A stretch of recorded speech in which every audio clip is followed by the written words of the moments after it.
nagaan waaqayyoo hunduma keessaniif haa ta'u. Baga nagaadhaan gara mana waaqayyoo dhuftanii.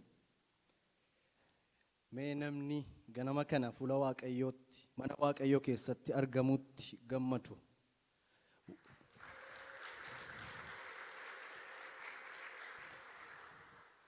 Waggaa 2000 dura saba warra gosa Leewwii qofaatu aarsaa dhiyeessa. Isaan keessaayyuu nama fo'ame, nama mudaa hin qabne, nama mudaa cubbuu hin qabne, dhanna isaarra lamxiin hin jirre qulqulluutu iddoo qulqulluu qulqullootaa lixee aarsaa dhiyeessa. Isayyuu warri Yihuudota hin taane immoo carraa kana keessaayyuu hin argatani. Warra akka keenyaa jechuudha. Waggaa 2000 dura Yesuus Kiristoos dhiiga isaa dhangalaasuudhaan golgaa mana qulqullummaa isa iddoo sadiitti hiramee turu diiguudhaan anaaf isiniif carraa kenne. Kanaaf ganama yeroo hundumaa mana waaqayyootti argamnu gammadaa rakkina keenya waan rakkoo adda addaa qabnu dhukkuba keenya irraanfannee fuula waaqayyoo yeroo hundumaa gammachuudhaan carraa arganne kanatti gammachuudhaan fuula waaqayyootti dhiyaachuun yeroo hundumaa nurra jira. Kanaaf carraa guddaadha ganama kana fuula waaqayyootti akkasitti ol arguun keenya. Warri dandeenyu ol kaanee sagalee waaqayyoo keessaa iddoo tokko dubbisna. Macaafa Moototaa boqonnaa 22 lakkoofsa 1 amma 7tti dubbisee darbee lakkoofsa 3 dubbisa. Isa lammaffaa Macaafa Moototaa isa lammaffaa fuula 450 irra jira jechuudha. 451 akkas jedha. Yoosiyaas dhalatee waggaa 8tti mootii Yerusaalem keessa ta'e.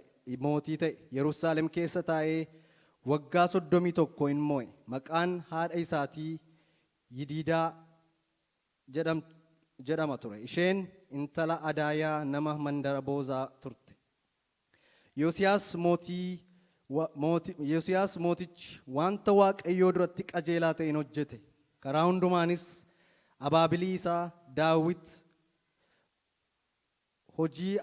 isaa Daawit hojjete irraa gara mirgaatti yookiis gara bitaatti hin jallanne. Yoosiyaas mootii ta'e waggaa 18ffaa isaatti Shaafaan ilma Azaaliyaa Meeshulaam caafaa mootummichaa gara mana qulqullummaatti erge. Gara Hisqiyaa hangafa lubootaa dhaqiitii meetii eegdonni karra mana qulqullummaa hojii mana qulqullummaatiif warra fidan harkaa fuudhaniiti walitti qaban lakkaa'i qopheessi. Eegdonni sun meeticha namoota warra hojii mana qulqullummaa irra adeemanii ilaalanitti haa kennan. Isaan immoo hojjettoota warra manicha qulqullummaa haaromsuutti jiranitti, warra muka soofanitti, warra mukaan yookiis dhagaadhaan ijaaranii akkasumas warra muka bitanii fi warra dhagaa cabsanitti haa kennan jedha. Macaafa Moototaa isa lammaffaa boqonnaa 23 lakkoofsi 3 immoo akkas jedha. Mootichi Waaqayyo duukaa bu'uudhaaf abboommii isaa, gorsa isaa, seerrata isaas garaa guutuudhaan yaada isaa guutuudhaan eeguudhaaf dubbii abdii kakuudhaan kenname macaafa kana keessatti caafame jabeessuudhaaf utubicha bira dhaabbatee Waaqayyoo durattiin kakate. Namoonni achi turanis guutummaa kakaa sanatti waliif hin galan. Waaqayyoon kadhanna akka Waaqayyo nutti dubbatuuf. Ganama kana yaa Waaqayyo fuula kee dhufneerra.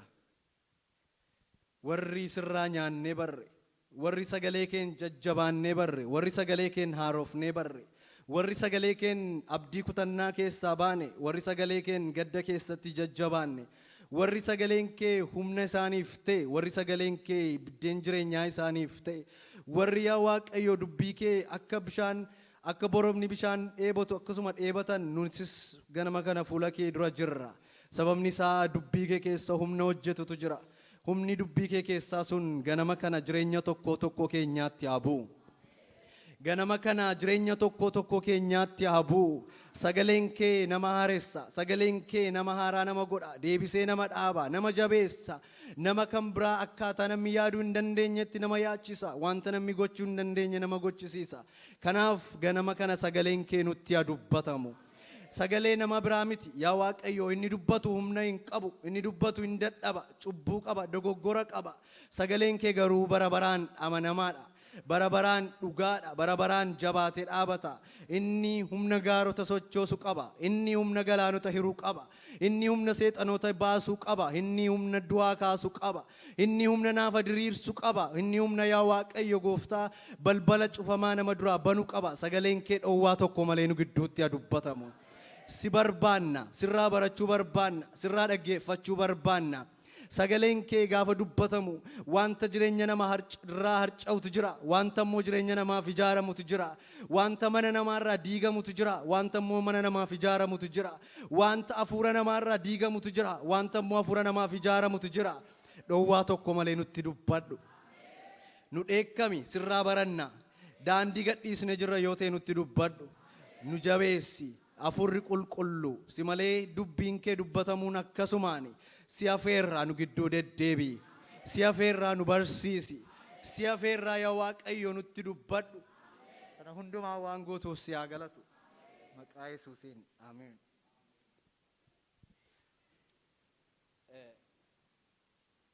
Arra muka lafa onaa tokkotti, lafa onaa lafa bishaan hin jirre, lafa bishaan hin jirre muki tokko guddachuudhaaf wantoota isa barbaachisu qaba. Akkuma namni guddachuudhaaf waa isa barbaachisu.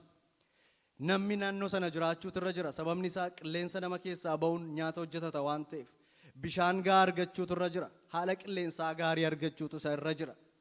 Garuu nama lafa onaa irratti dhalatee wanti tokko hin kaa'amneef, galaan tokko hin kaa'amneef, nama mootii mucaa waggaa 8 nama garaansaa, yaanni isaa, jireenyi isaa Waaqayyoon jaallate tokko har'a wajjin ilaalla. Torban lamaan darbe Waaqayyoon arguu mata duree jedhu irratti lubii keenya lubii Fiqiruun ergaa gurguddaa nutti dubbatan. Isaayyaas, macaafa Isaayyaas raajichaa boqonnaa 6 lakkoofsa 1-6 isa jiru. Namni gaafa Waaqayyoon argu, namni gaafa Kiristoosin argu ofii isaa argaa jedhame. Namni gaafa Waaqayyoon argu nama bira jiru arga miti. Dadhabina nama biraa arga otoo hin taane dadhabina isaa arga. Isaayyaas boqonnaa 1-5 jedhe lubii Fiqiruun cubbuu namaa himaa ture. Boqonnaa 1 irratti waa'ee cubbuu namaa, boqonnaa 2 irratti waa'ee cubbuu namaa, boqonnaa 3 irratti waa'ee cubbuu namaa, boqonnaa 4 irratti dadhabina saba Israa'el, sabni Israa'el cubbuutti kufuu himaa ture. Garuu gaafa boqonnaa 6 ta'u mootiitu du'e. Sanyii mootii keessaa tokko waan ta'eef Isaayyaas gaddaan mana qulqullummaatti gaafa nullitu wanta mana qulqullummaa keessatti ta'u arge. Waaqayyo uffata teessoo isaa irra taa'ee uffanni inni uffatu, uffanni mootonni uffatan uffata isaa. Mootonni warra Ingilizii yookaan warri Hoolaandii gaafa badhaasaa yookaan ispeeshaal dee uffatu mootonni. Gooftaa Yesuus Kiristoosiin teessoo irratti arge. Mana qulqullummaa keessa uffanni isaa guute. Suraafel immoo isa gararraadhaan koochoo 6 qabuudha. Koochoo 2 miilla isaanii, 2 fuula isaanii. Sababni isaa akkuma gaafa nuti makiinaa oofnu ifni guddaan gaafa nutti ifu akkas jennu surraa Waaqayyoo arguu waan hin dandeenyeef, surra guddummaa Waaqayyoo, qulqullummaa Waaqayyoo arguu waan hin dandeenyeef fuula isaanii, miilla isaanii dhossanii utuu isaan waaqessanii arge. Kana booddee ani nama cubbamaa gidduu kanan jiraadhu, ofii koofis cubbamaa kanan ta'e wayyoo jedhe. Isa booddee garuu sababii inni abidda Suraafel keessaa abidda tokko dhufee arraba isaarra buuseef Isaayyaas cubbuun keessii dhiifameera jedhe. Isaayyaas isa booddee ofii isaa arge. Egaa kanaaf namni Waaqayyoon gaafa argu ofii isaa arga. Har'a immoo mootii Waaqayyoon argee Waaqayyoos arge sanaaf jiraate ilaalla. Diraamaa xinnoo asitti obboleessa koo hordofaa wajjin hojjenna. Wangeela sanaati.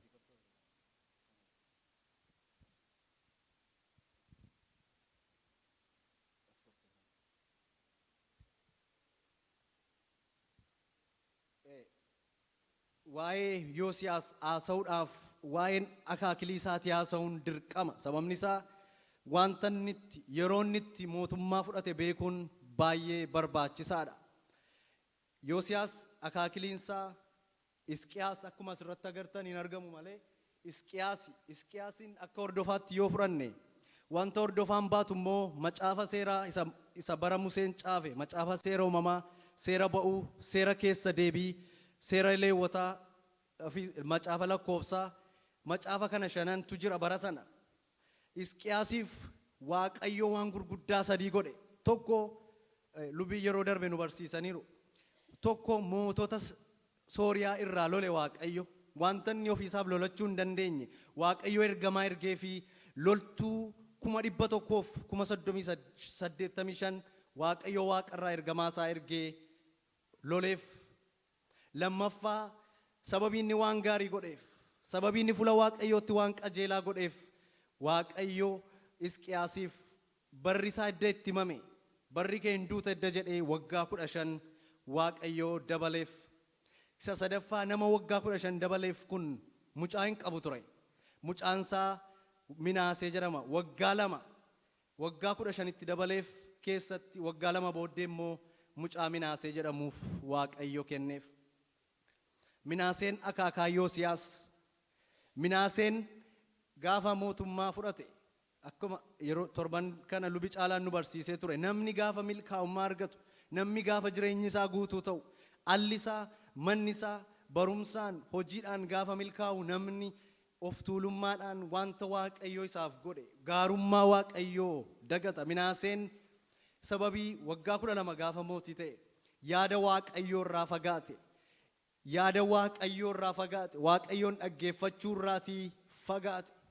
Namni gaafa mana Waaqayyoo irraa fagaatu, qulqulloota gidduudha gaafa fagaatu, fuuldurri isaa ifaa miti. Sababni isaa namni deebii lama kenna. Gaafa mana Waaqayyoo keessaa afuu jalqabu gaafa gaafattan tokko ani mana qulqullummaati. Mana qulqullummaa dhufuun anaaf hin ta'u.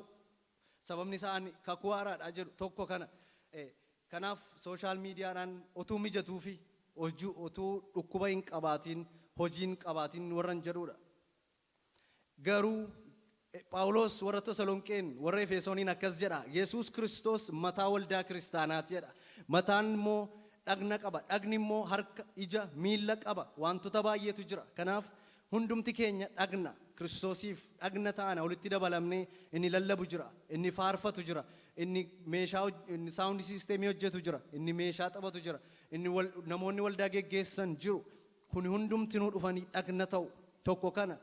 Lammaffaa immoo gaafa waldaa dhufu namni eebba fidee dhufa. Yeroo hundumaa eebba fidachuu dhufa miti, fudhachuu dhufa miti. Gaafa nuti kadhachaa turree hafuura gaariin dhufnu, inni kaan immoo rakkachaa dhufee dhukkuba keessa ture gaafa dhufu hafuurri nu keessaa ol jajjabeessa. Sababni isaa ayyaanni nu keessa jiru ol jajjabeessa waan ta'eef. Garuu Minaaseen yaada Waaqayyoo irraa fagaate, wanta Waaqayyo isa waame irraa fagaate, adaraa abbaa isaa dagate. Achi keessa deemuu dandeessa. Thank you. Waaqayyo si haa eebbisu. Akkuma isin amma argaa jirtan seera isa Waaqayyo seera ba'uu keessatti boqonnaa 31 lakkoofsa 10 irratti akkas jedha. Waggaa 7 macaafni seeraa Israa'eliif dubbifamu jedhe Waaqayyo. Sababni isaa namni gaarummaa Waaqayyoo dagata. Namni Waaqayyoon hin irraanfata gaafa milkaa'u. Garuu Minaaseen kana dhosse. Gaafa kun waldaa jalaa dhokatu, gaafa kun mana namaa keessaa dhokatu, gaafa kun mootota jalaa dhokatu, gaafa wangeelli jireenya namaa keessaa dhokatu, namni kufaatii jalqaba. Minaaseen kana booddee completely Waaqayyoo irraa gele. Minaaseen wanta gurguddaa, wanta hamaa Waaqayyoo duratti hojjete. Minaaseen waaqa Ba'aal fidee mana Waaqayyoo keessa kaa'e. Waaqi Ba'aal jalama dura akkas natti fakkaata. Waa'ee Minaasee lubi Fiqiruun nu barsiisanii turan hin yaadattu jedheen yaada. Garuu irra deebiinis hin yaadachiisa. Minaaseen waaqa Ba'aal fidee mana qulqullummaa keessa kaa'e. Waaqi Ba'aal waaqa uumamaati. Uumaa dhiisee uumamaaf sagaduu jalqabe. Aduu, waaqa ji'a, waaqa urjii, waaqa adda addaa fidee mana Waaqayyoo keessa galche. Isa lammaffaa waaqa Asheeraa fide. Asheeraan waaqa kun macaafa moototaa isa 23 guutummaa isaa yoo dubbistan hin argattu garuu yeroo wajjin deemu fedheen ariifachaa jira. Minaaseen asheeraa fide. Asheeraan waaqa ijjaati. Kan mana qulqullummaa keessaa waaqa ijjaa fide. Wanta waaqayyoo isatti kenne galfata abboota isaatii dagate. Wanta waaqayyoo isatti waame dagate. Dhalootarra abbootiin iddoo tokko gaanii hojjetanii galfata turre jira dhalootarra. Dargaggoonni namoonni gara fuula duraatti adeemanirra yoomiyyuu galfata isaan adaraa isaan jalaa ba'uu hin dandeenyetu jira. Sababni isaa namni amma danda'u hojjetee dhaloonni inni tokko immoo itti darbee hojjeta waan ta'eef. Minaaseen garuu mana waaqayyoo keessaa ejja fide. Waaqa tolfamaa Moolek fide sadaffaa. Waaqi tolfamaa Moolek waaqa ijoollee ofii aarsaa dhiyeessuuti. Waaqa dhaloota ijoollee ofii aarsaa dhiyeessuuti. Minaaseen dhumarratti mucaa ofiisaatii waaqa tolfamaadhaaf dhiyeesse. Mucaa dhabaa ture Minaaseen. Nama abbaasaaf waaqayyoo iddoo isa oolche ture. Abbaasaaf bulchiinsa mootummaa dheeresseef. Namni abbaansaa daandii waaqayyoo irra bu'e Minaaseen garaasaa waaqayyootti galagalche. Waaqayyoorraa galagale. Kanaaf Minaaseen wanta ceeggaasisaa fuula waaqayyootti godhe. Waaqayyoo akkas jedhe, wanta sabni Israa'el gurra namaatti dhaga'uun hin tolle wanta ceeggaasisaan saba Israa'elitti fida. Sababni isaa na dagatanii jedhe. Namni waaqayyoo gargaare, namni waaqayyoo karaa itti agarsiise waaqayyoorraa galagalee waaqayyoon dagatee jiraachuu hin danda'u. Waaqayyoo qonxoxeetuuti ofitti deebisa. Namni waaqayyoo dhiigeef, namni waaqayyoo gatii baaseef waaqayyoorraa fagaatee hin adeemu. Kana booddee Minaaseen ilma isaatu itti darbe. Macaafa Moototaa boqonnaa 21 19 amma 26tti Amoon waggaa 2 duwwaa bushe. Jarreen kun lamaan iddoo walitti aansanii bulchanii booddee Yoosiyaas dhufe. Waggaa 57 biyyi Israa'el diigameera. Siyaasi isaanii diigameera. Sirni mana qulqullummaa diigameera. Wanti hundinuu jijjigeera. Kanaaf jireenya Yoosiyaasitti dhufe wanta lafa onaa fakkaatu ture. Kan nama dhibu immoo waggaa 8. Namoonni adda addaa kutaa kanarratti ibsa macaafaa kennan ilaaluu yaadeen ture garuu namni Yoosiyaasin gorse tokko hin agartan. Waaqayyoo danda'u ta'uusaa duwwaa agartu. Namni waggaa 8 daandii waaqayyoo filachuun yoo waaqayyoon danda'ame malee ta'e malee hin danda'amu. Waaqayyoof hin danda'ama. Wantoota 4 bara keenyaaf bara Minaasee ol fakkeessu inni gabaabsee dubbadha. Barri Yoosiyaas itti mootummaa kana fudhate waggaa 2600 dura. Barri keenya wajjin garuu waan baay'eedhaan ol fakkaata.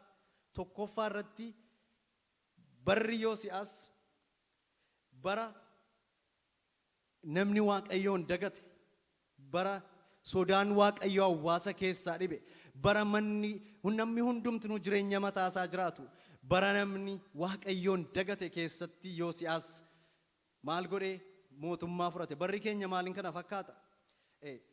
Barri keenya warri biyya kanaa barri falaasamaan geggeeffamti. Bara post-modernizimiidhaa jedhu bara keenya. Post-modernizimiin waan baay'ee of keessaa qaba garuu tokko there is no truth jedhu. There is no moral law. There is no right and wrong jedhu. Kana jechuuni namni akka barbaadetti jiraachuu danda'a. Dhugaadha wanti jedhamu hin jiru. Wanti luba caalaan sirriidha jedhee hojjetu luba caalaaf taanaan anaan keessa nan galchu. Inni mirga luba caalaati. Namoota hin beekneef tarii inni mirga luba caalaati. Ani luba caalaadhaaf mirga hin qabu sirrii mini jechuudhaaf.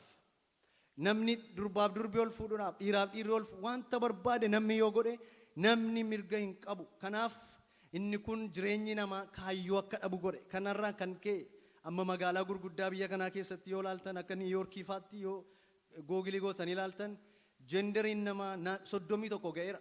As biyya keenya keessatti naannoo 5-6 akkas ta'eera. Namni wanta itti fakkaatu godhe namni hin wallaale. Sababni isaa qajeelfama mootummaan waaqayyoo isaaf kennirraa waan dagateef. Kanaaf bara keenya wajjin ol fakkaata. Lammaffaa luboonni hojii mana waaqayyoo dagatan. Waaqi tolfamaan iddoo aarsaa guutuun okee ta'e. Ejji mana waaqayyoo keessa guutuun okee ta'e. Ijoollee ofii waaqayyoof aarsaa dhiyeessuun okee ta'e. Bara keenya aborshiniin ol fakkaata kan meedikaalaa hin ta'in malee wantoota tokko tokkoon kan dookterotaan pruuvanii yoo hin taane akka seera waaqayyootti Ermiyaasiin waaqayyoo akkas jedhe Ermiyaas boqonnaa tokko lakkoofsa 4-5 yoo dubbistan otuu ati garaa kee keessatti hin uumamin si adda si baase akka ati sabaaf raajii taatutti mootuutiin dhalatiniin si fo'adheedha waaqayyo akkasuma immoo darbee maal jedha Phaawulos warra Efesooniin boqonnaa tokko lakkoofsa 4 kaastanii yoo dubbistan otuu waaqaaf lafni kun hin uumamin waaqayyo akka arkiteektoroonni waldaan kun otuu hin uumamin iddoon aarsaa eessa akka ta'e namni eessa akka taa'u iddoon saawundi siisteemii akka taa'u diizaayinii godhu waaqayyo otuu waaqaaf lafni kun hin uumamin yaadaan nu qabee nu beeka eessatti akka dhalannu eenyu wajjin akka dhalannu eessatti akka ijoollee godhannu waaqayyo duraan dursee beeka kanaaf tokko waaqayyo akkas Daawitiin immoo akkas jedhe guyyoonni kee tokko jedhamanii otuu lakkaa'amuun jalqabinan si beekee jedhe kana jechuun akka sagalee waaqayyootti inni kun rakkoo meedikaalaa hin ta'in malee waaqayyoo isa kanas abortionii hin deeggaru kanaaf biyya kana keessatti yoo xiqqaate har'a nama waggaatti naannoo nama 300,000tu lubbuusaa kanaan kenna inni dhumaa waaqa tolfamaadha bara sana kan waaqeffamu arras waaqi tolfamaan jira waaqi tolfamaan garuu akka bara sanaa miti bara kana waaqi tolfamaan ispoortii ta'uu danda'a wanta namni hojii birrii ta'uu danda'a isa kam garmalee waaqayyoo caalaatti gaafa waa ilaallu waaqayyoo caalaatti gaafa waa jaallannu wanti yeroo waaqayyoo fudhatu wanti birrii waaqayyoo fudhatu wanti humna waaqayyoo fudhatu gaafa jireenya keenya keessaa waaqayyo priority dhiisnee isa dhumaa iddoo laannuuf wanti sun waaqa tolfamaa nurratti ta'aa jira kanaaf wantoonni kun arfan ol fakkeessu wanta afur Yoosiyaas godheen arra ilaalla olii wajjin gaggabaabsine tokko Yoosiyaas waaqayyo wajjin adeemuu filate Yoosiyaas waggaa 8 mucaa waggaa 8 beettu yoo waaqayyo jedhe malee hin danda'amu garuu inni kan abbaasaa dhiise Amoon kan akaakaasaa Minaasee dhiise hundumaarra dabarsee daandii Daawit irra deeme filate sababni isaa Daawit garaa waaqayyoo qaba ture Daawit yaada waaqayyoo jaallata ture Yoosiyaas an waaqayyoo wajjin deemuunaaf wayya gaafa namni wanta namni shaakala irraa waan addaa filatu yeroo hundumaa namni jijjiirama waan hin jaallanneef namni nama mormu hin dhibu hiriyoonni wajjin guddate maatiin keessa jiraatu biyyi sun hundumtinuuyyuu waaqa tolfamaa waaqessu waaqa tolfamaaf sagadu ijoollee isaanii waaqa tolfamaaf aarsaa dhiyeessu kana hundumaa dide waggaa 8 waaqayyoo hin danda'a al tokko tokko biyya kanatti namni hundumtinuuyyuu gaaffii inni qabu akkamittan mucaa tokko mucaa koo mucaa gaarii waaqayyoon sodaatu waaqayyoon jaallatu waaqayyoon beeku guddisuu danda'a kan jiru gaaffii isaa keessa jira waaqayyoo hin danda'a waaqayyo gochuu hin danda'a akka beekumsa keenyaatti yoo goone akka ilaalcha keenyaatti yoo goone garuu beekumsa keenyatti daballee isa guddaa waaqayyoon jireenya isaanii keessatti yoo dhuunfachiisne wanta ol xaxaa wanta namni keessaa bahuu hin dandeenye keessaa waaqayyo baasee hin geggeessa Yoosiyaas wanta ol xaxaa keessatti wanta isaaf hin mijanne keessatti daandii waaqayyoo filate mucaa waggaa 8ti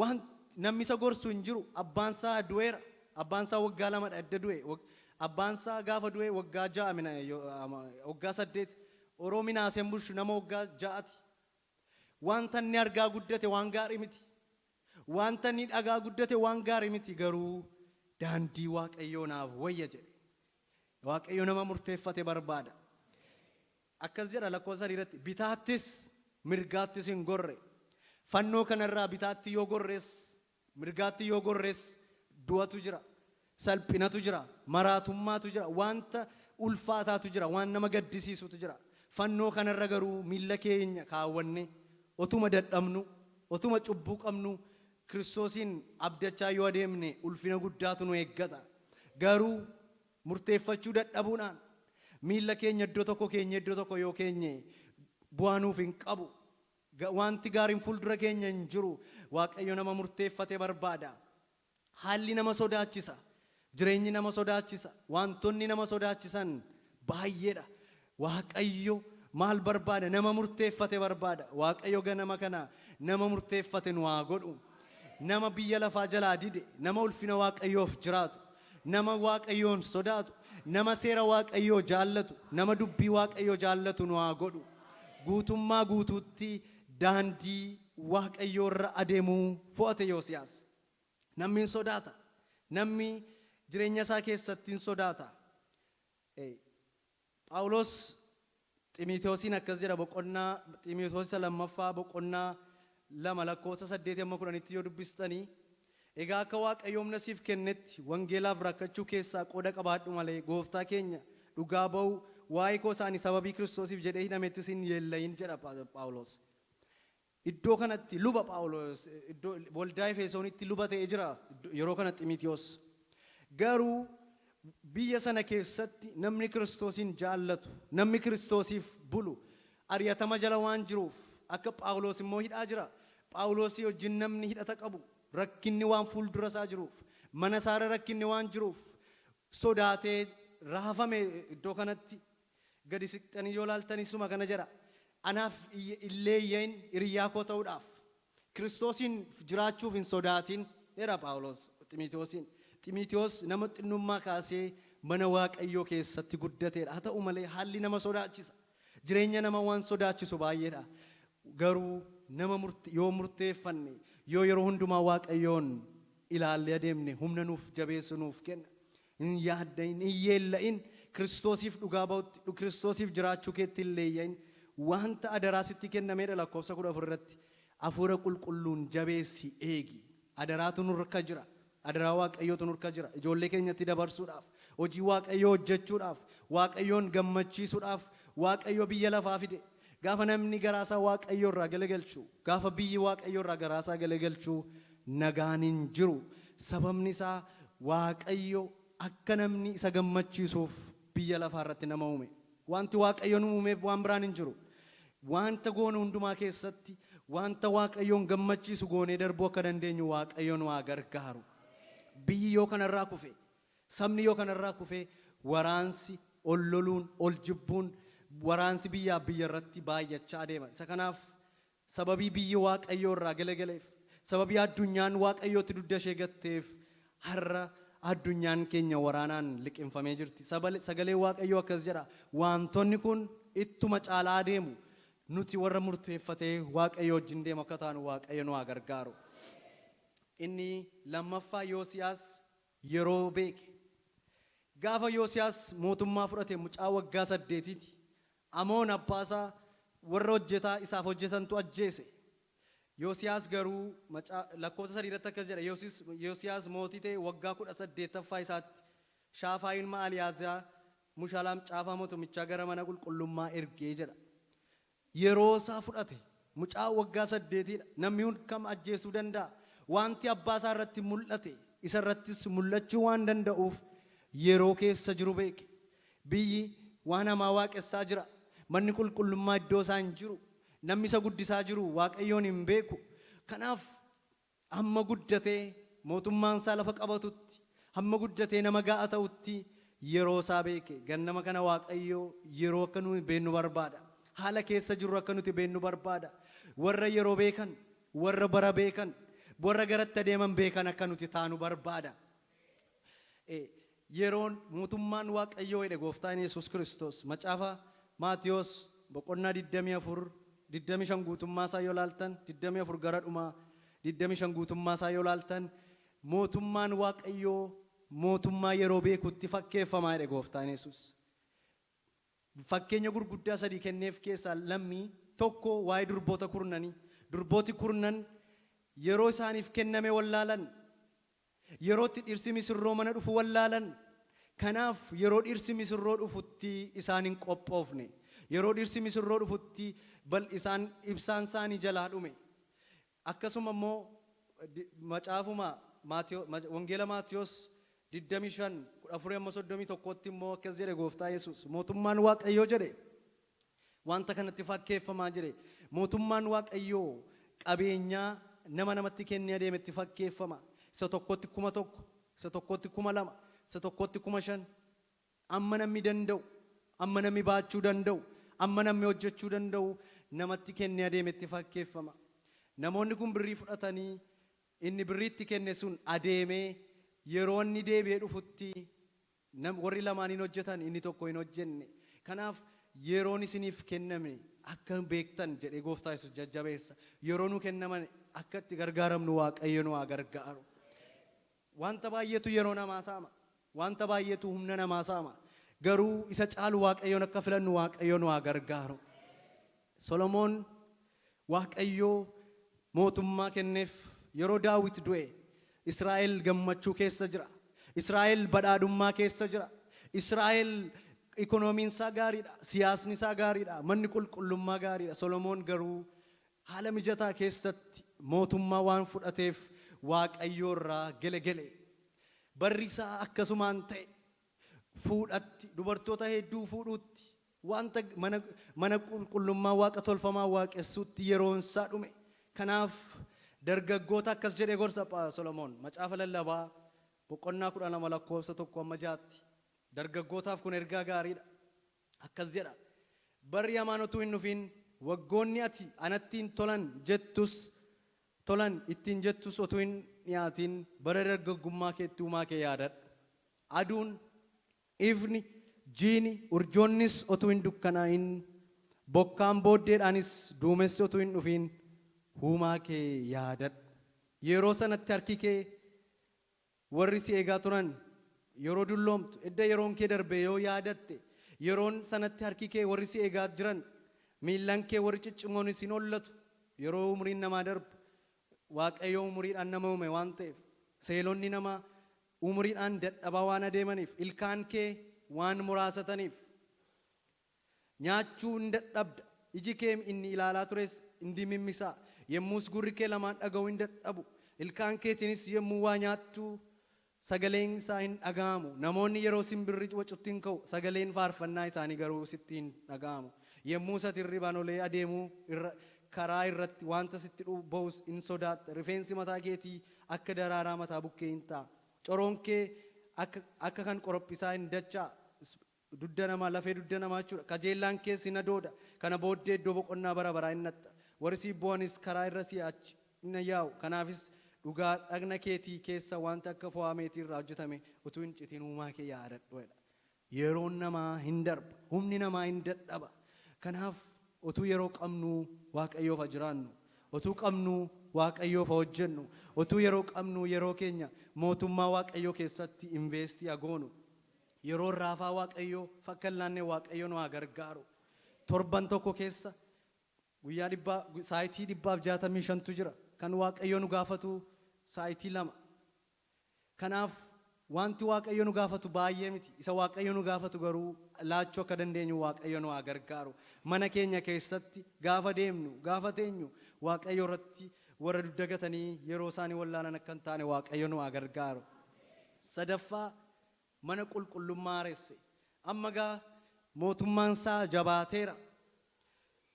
Manni siyaasni isaa bareera. Waggaa 26 ta'e amma akka lakkoofsa 3 irratti dubbatu. Moo'ee gaafa waggaa 18ffaa waggaan isaa 26 ta'e booddee namoota amanamoo fo'achuutti ka'e. Gaafa mootummaa hamaa immoo gaafa mootummaan Waaqayyoon hin sodaanne immoo namoota dhugaa qabantu dhokata. Namoota dhugaaf hojjetantu dhokata.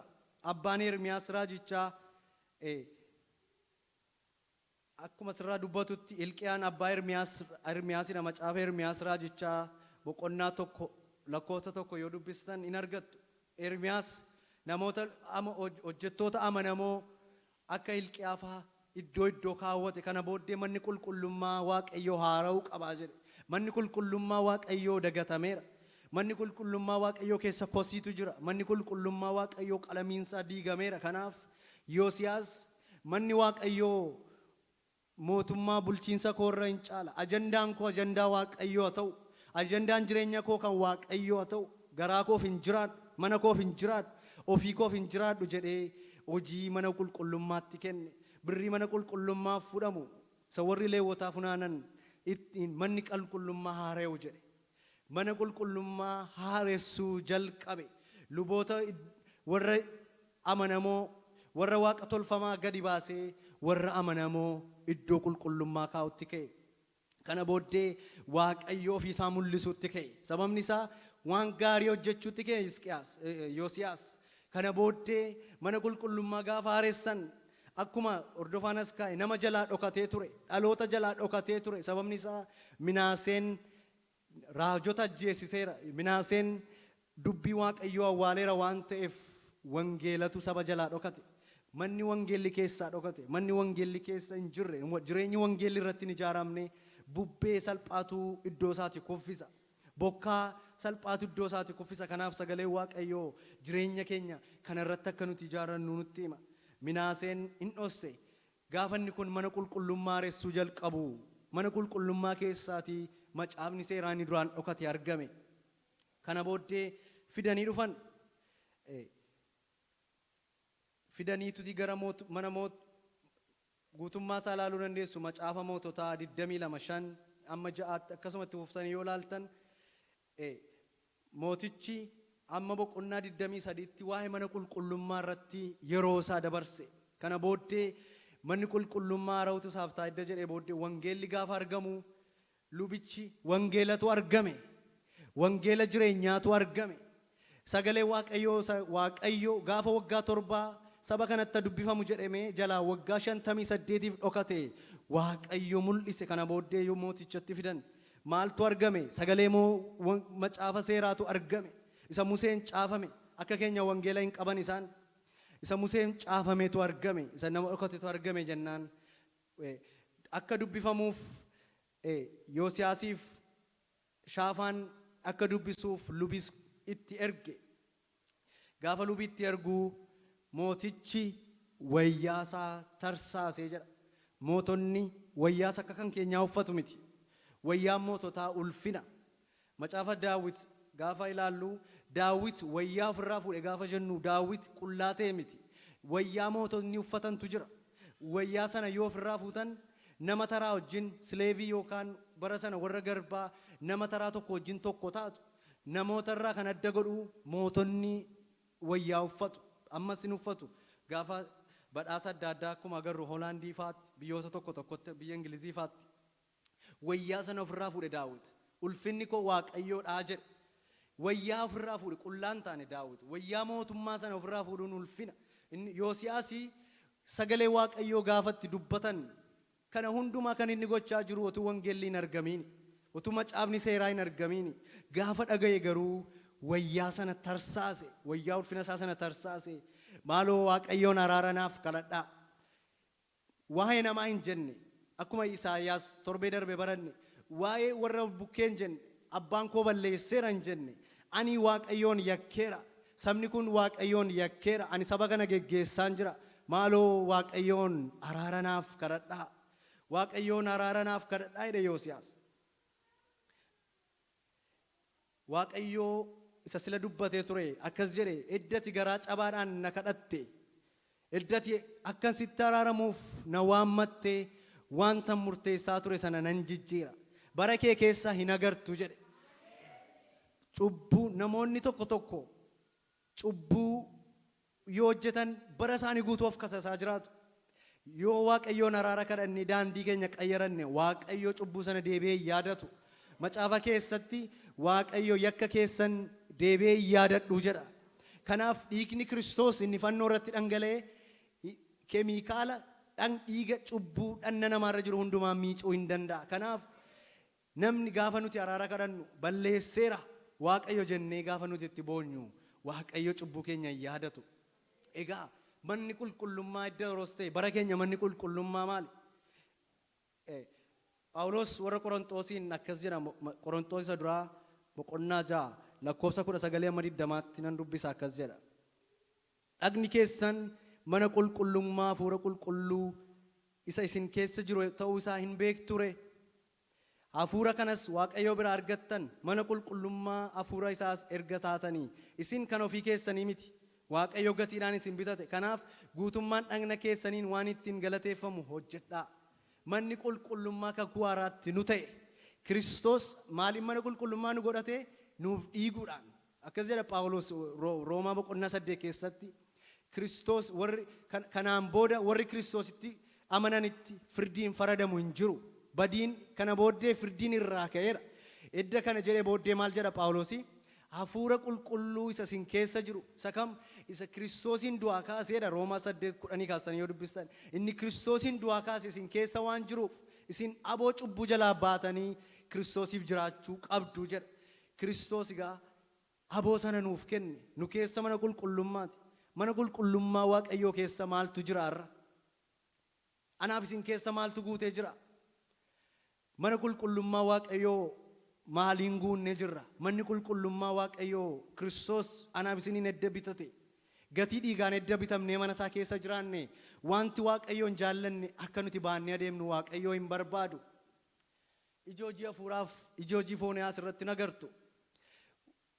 Waaqayyo manni qulqullummaa isaa wanta inni ittiin guutuu barbaadu ijoojii hafuuraani. Akkasin agartan ijoojii foonii baay'eedha. Garuu kan Waaqayyo barbaadu ijoojii hafuuraati. Ijoojii hafuuraa keessaa inni guddaan jaalala. Torban darbe lubi fiqiruun wanti gatii nurra jiru gatii jaalalaati jedhee ture. Waaqayyo akka nuti ol jaallannu barbaada. Akkas jedha Phaawulos warra Qorontoosiif gaafa barreessu isa duraa boqonnaa 13 lakkoofsa 1-2 yoo dubbistan wanta hundumaa godhe afaan ergamootaa haasa'e afaan namni hin beekne haasa'e raajii godhe waan hundumaa godhe yoon jaalala of keessaa hin qabu ta'e akka dibbee kolkol jedhuuti. Dibbee yoo urate gatii hin qabu. Jaalala as keessa guutuutu isaaf ta'a. Namni Joonataan Eduwaard jedhamu tiyooloojiyaalii guddaaf beekamaa biyya kanaa kan ture yeroo dheeraa dura kan Princeton University faa geggeessaa ture akkas jedha macaafa isaa The Charity of Ruutii keessatti.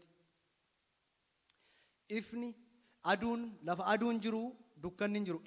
Aduun ifaaf burqaadhaa jedha. Lafa aduun jiru dukkanni hin jiru. Gaafa aduun ba'u akka ifi jiru bartu. Gaafa dukkanni dhufu immoo aduun akka isheen deebitu bartu. Kanaaf akkas jedhan aduun burqaa ifaati. Waaqayyo immoo jedha akkasuma burqaa jaalalaati jedha. Waaqayyo jiraannaan jaalalatu nama keessa guutuutu isaaf ta'a. Obboloota jaallachuu, jaalala agaappee jennu nama waan ofii keenyaaf jaallannu namaafis jaallachuu, ol gargaaruu, ol baachuun gatii akka nurra jiru Phaawulos isa kana nutti hima. Kanaaf iddoon aarsaa Waaqayyo warra maaliin haara'uu qaba? Jaalalaan. Ija hojii hafuuraa asirratti argamu. Kanaan yoo guute jireenyi namaa, barri namaa Waaqayyoon gammachiisa. Isa dhumaa macaafa moototaa isa dhumaa gara dhumaatti yoo ilaaltan Yoosiyaas waan guddaa godhe. Yoosiyaas maal godhe? Ayyaana Faasikaa isa dagatame deebisee dhaabe. Bara isaanii ayyaanni Faasikaa isattiin du'i isaan irra darbeedha. Seera ba'uu boqonnaa 12 keessatti yoo ilaaltan oroon sabni Israa'el biyya Gibxii ba'ee isattiin du'i mana isaanii irra darbe, ijoollee isaanii irra darbe, biyya isaanii irra darbe, ayyaana guddaa ulfaataa dagatan. Wanta Waaqayyo isaaniif godhe dagatan. Sababni isaa Minaaseen wanta hamaadhaan mana Waaqayyoo biyya jeeqeera waan ta'eef, mana qulqullummaa diigameera waan ta'eef, wanti hundumtuu iddoo gadhiiseera waan ta'eef ayyaana guddaa isattiin Waaqayyo mana isaanii irra du'a dabarsee dagatan. Bara keenya immoo maan Faasikaatti kan fakkeeffamu fannoo Yesuus Kiristoos. Wanta Yesuus Kiristoos nuuf godhe akka nuti dagannu hin barbaadu Waaqayyo. Yesuus Kiristoos nuuf dhiiguusaa, Yesuus Kiristoos nuuf jedhee fannifamuusaa, Yesuus Kiristoos nuuf jedhee gadoof deebisuusaa akka nuti dagannu hin barbaadu. Macaafa namoota tokko dubbisuu yaadeen ture waa'ee fannoo irratti. Namoota akka Fred Carter nama jedhamu, John W. Stott kan jedhamu namoonni kuni guyyaa fannoo isa Friday kaasee Jim Bishop namoonni kun sadan isa guyyaa jimaataati kaasee hamma Sandeetti ta'u isa wangeela keessatti hin caafamne baay'ee isaa tooraan caafan. Kanaaf macaafa kana eddan dubbisee booddee jireenyi koo ilaalchan fannoof qabu baay'ee jijjiirame. Akkas jedhu jarri kun fannoon adabbii warri Roomaa namoota lammii isaanii hin taaneef ittiin adabamanidha. Kanaaf nama yakka gurguddaa godhe warra lammii isaanii hin taane, warra bittaa isaanii jala jiru garuu lammii Roomaa hin taane isaantu ittiin adabama. Wantoonni fannoon qaban keessaa tokko ulfaatinni fannoon ittiin baatamu yoo xiqqaate paawundii 220 amma paawundii 250 namni kan inni baate adeemu akkasitti lafarraa harkisaa adeema. Mismaarri isaa yoo xiqqaate inchii 15 amma 20 ta'a jedhu. Kanaaf toorri fannoo immoo akkas jedhu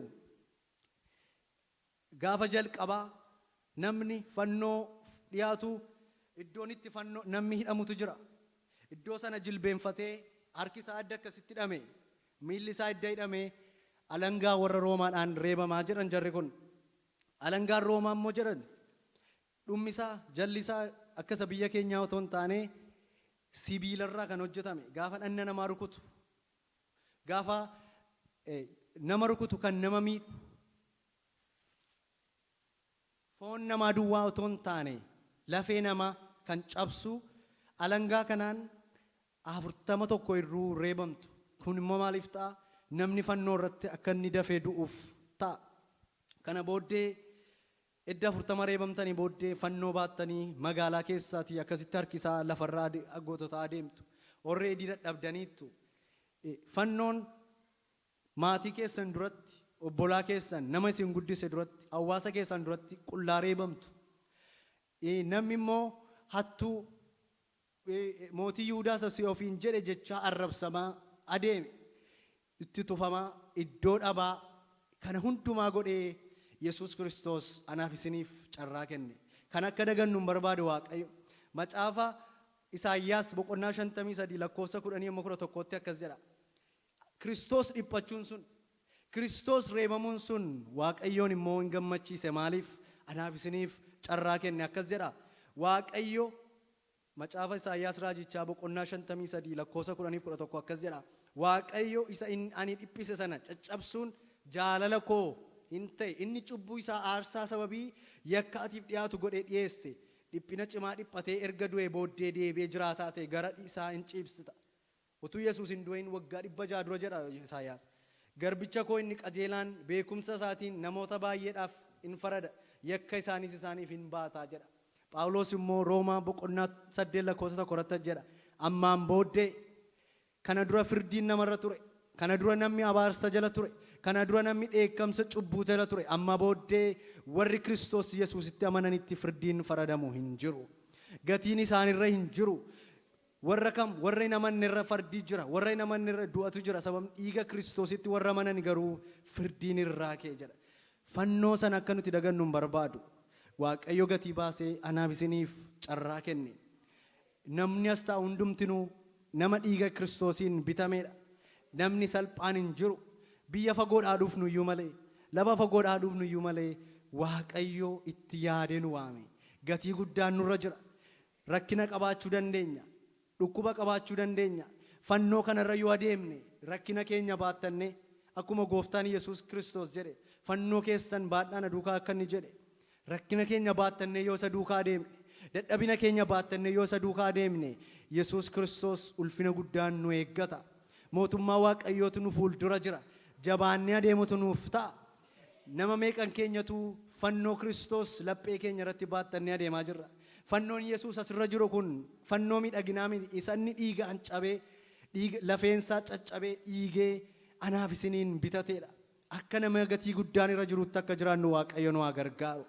Namoota gatiin irra jiru dagatanii waamicha isaanii dagatanii wanta Waaqayyootti waame wallaalanii teellaatti godhataman akka hin taane Waaqayyo nu haa gargaaru.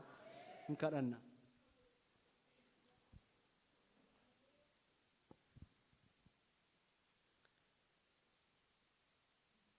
Carraa nuuf laattee yaa Waaqayyo ganama kana jireenya keenya irratti si moosisna. Bara keenya irratti si moosisna. Ati nurratti moo'i. Warra yeroo isaanii siif kennan akka taanuuf ati nu gargaari. Warra bara isaanii siif kennan akka taanuuf ati nu gargaari. Warra yaa Waaqayyo murteeffatanii si duukaa adeeman mana isaanii, jireenya isaanii, bara isaanii murteeffatanii si duukaa adeeman akka taanuuf ati nu gargaari. Warra immoo lafati kaaste dagatan akka hin taaneef ati nu gargaari. Warra gaarummaa kee dagatan akka hin taaneef ati nu gargaari. Yaa Waaqayyo nuuf fannifamuu kee, nuuf du'uu kee, gatiin dhiigaa nurra jiraachuusaa dagatanii akkasumaan akka nama qilleensa abootutti warra jiraatan akka hin taaneef ati nu gargaari. Waamicha isaanii beekanii warra garatta deeman akka taanu beekan akka taanuuf ati nu gargaari. Nu ijaari ganama kana lubbuun kufee jiru haa ka'u. Lubbuun haara'uun irra jiru haa haara'u. Yaa Waaqayyo araara si kadhanna. Fagaanneerra yaada keerra dubbii keerra ganama kana jireenya keenya iddoo aarsaa satee laphee keenya akka qulqulleessinuuf ati nu gargaari. Ina xoofna yaa Waaqayyo wanta ulfina keef hin taane jireenya keenya irraa haxoofna. Wanta ulfina keef hin taane jireenya keenya irraa kukkunna. Wanta sin gammachiisne dhiisna. Siin si gammachiisuu filanna. Siif jiraachuu filanna. Siin yaa Waaqayyo buluu filanna. Mana keenya siif laachuu, jireenya keenya siif laachuu, humna keenya siif laachuu filanna. Otuu yeroon hin darbin, otuu humni keenya hin dhumin, otuu qabeenyaan keenya hin dhumin, siin of irratti moosisna. Siin mana keenya irratti moosisna nurratti moo'i. Ati mana keenya irratti moo'i. Ati jireenya keenya irratti moo'i. Ati dhala keenya irratti moo'i. Ijoollee hundumaa keenya irratti moo'i. Ola deemaa keenya irratti moo'i. Abbootii keenya irratti moo'i. Dargaggoota irratti moo'i yaa Waaqayyo. Jireenyi keenya kana booddee mana keenya keessatti yeroo hundumaa siif dursa laannee warra jiraatan akka taanuuf ati nu gargaari. Waaqa tolfamaan kan nutti ta'e yoo jiraate wanti xixiqqoon jireenya keenya teellatti harkisu immoo maqaa Yesuus Kiristoosiin ganama kana nurraa haa ciccitu. Jireenya keenya irraa haa ciccitu. Mana keenya irraa haa ciccitu. Tajaajila keenya irraa haa ciccitu. Wanti ulfina keef hin taane nu duukaa deemuu nu duukaa ce'uun kan isaaf hin malle. Nu wajjin jiraachuun kan isaaf hin malle. Hafuura qulqulluu isa nu keessa jiruun isa Kiristoos du'aa kaasetu isin keessa jira nuun jedheera. Inni immoo nu dandeessisa. Maqaa Yesuusiin nurraa haa citu. Kana booddee miilli keenya lafatti hin jaallanne hin dhaabatin. Arrabni keenya wanta ati hin barbaanne hin dubbatin. Iji keenya wanta ulfina keef hin taane hin ilaalin. Gurri keenya wanta si gammachiisu duwwaa dhaga'u. Guutummaa guutuutti isin Kiristoosii wajjin duutaniittu jireenyi keessan Kiristoosii wajjin Waaqayyo abbaa keessa dhokateera jedhamee caafamee jira. Jireenyi keenya warra biyya lafaa jalaa du'anii warra jaalala biyya lafaa jalaa du'anii jaalala isaaf du'an isaaniif du'eef jiraatan akka taanuuf ati nu gargaari. Torban kun torban eebbaa haa ta'u. Hamaan jireenya keenyarraa mana keenyarraa ijoollee keenyarraa haa rukutamu. Nagaan keenuuf haa baay'atu. Mana keenyaaf haa baay'atu. Jireenya keenyaaf haa baay'atu. Ati nu wajjin ta'i kana hundumaa waan gootuuf si haa galatu. Maqaa Yesuusiin ameen.